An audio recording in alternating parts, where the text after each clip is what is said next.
तिसरी वर्गाचा पाठ ज्याचं नाव आहे खारीचा वाटा. हा पाठ आपण गोष्टी रूप ऐकूया. आणि पाठ संपल्यानंतर मी पाठाचं जे शीर्षक आहे ना, शीर्षक म्हणजे काय सांगितलं होतं मी? पाठाचं नाव. बघा, त्या शीर्षकाला खारीचा वाटा असं नाव का बरं दिलेलं असेल हे मी नंतर विचारणार आहे. मग तुम्ही मला सांगणार आहे. सांगणार? बघा, एके दिवशी शाळेला सुट्टी होती आणि सुरेश हा गच्चीवरून काय करत होता? गाड्या पाहण्यामध्ये दंग होता. आपण पण सुट्टीच्या दिवशी खेळतो की नाही?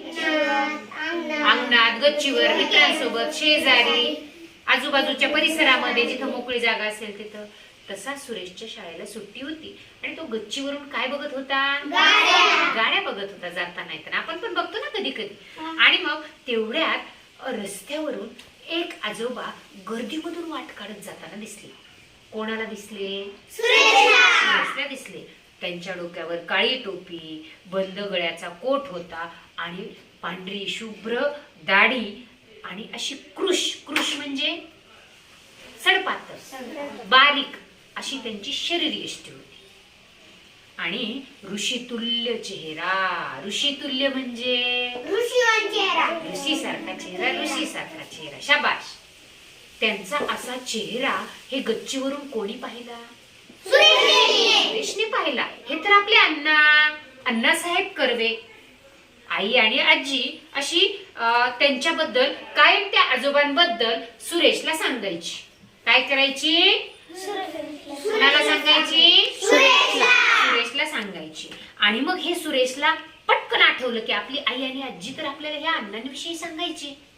मग ते अण्णा मात्र नेहमी पायी प्रवास करायचे आणि मग हिंगणे येथे शिक्षण घेणाऱ्या मुलींसाठी ती मदत गोळा करायची. त्या मुलींसाठी त्यांना त्यांच्या शाळेच्या इमारतीचं बांधकाम करायचं होतं म्हणून ते निधी जमा करायचे, गोळा करायचे. मग सुरेशला हे आठवलं.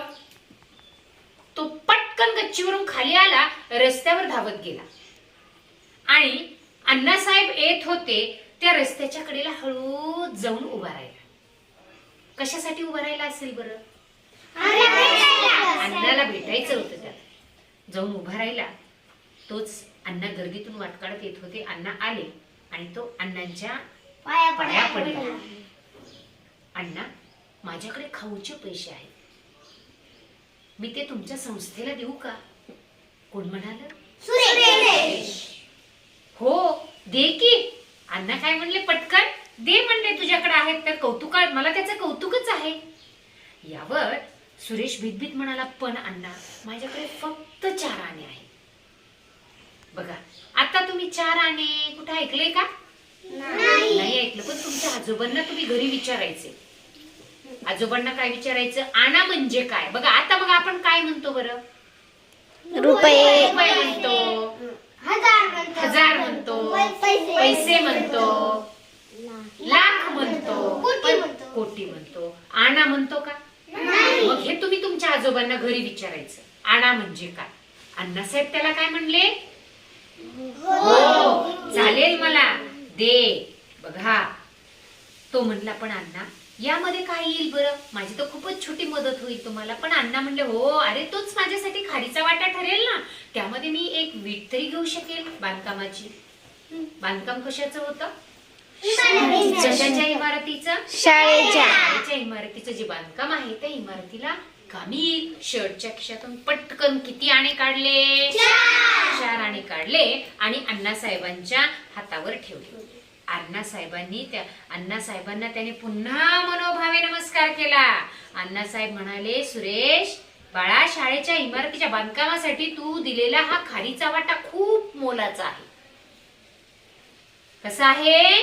मोलाचा आहे, महत्वाचा आहे. सुरेशला हे ऐकून खूप आनंद झाला आणि तो आनंदाच्या भरामध्ये घरी पोहोचला आणि ही घडलेली सगळी घटना त्याने कोणाला सांगितली? आईला आणि आजीला सांगितली. अण्णासाहेब म्हणजेच हे थोर सुधारक होते ज्यांचं नाव होतं महर्षी धोंडो केशव कर्वे. काय नाव होतं या अण्णांचं? महर्षी धोंडो केशव कर्वे. बघा, पाठ शिकलो आपण. आता मला तुम्ही सांगणार आहात, या पाठ खारीचा वाटा हे शीर्षक आहे. मग या शीर्षकामधून, या पाठाच्या नावामधून तुम्ही काय बरं शिकलात? म्हणजे काय? असं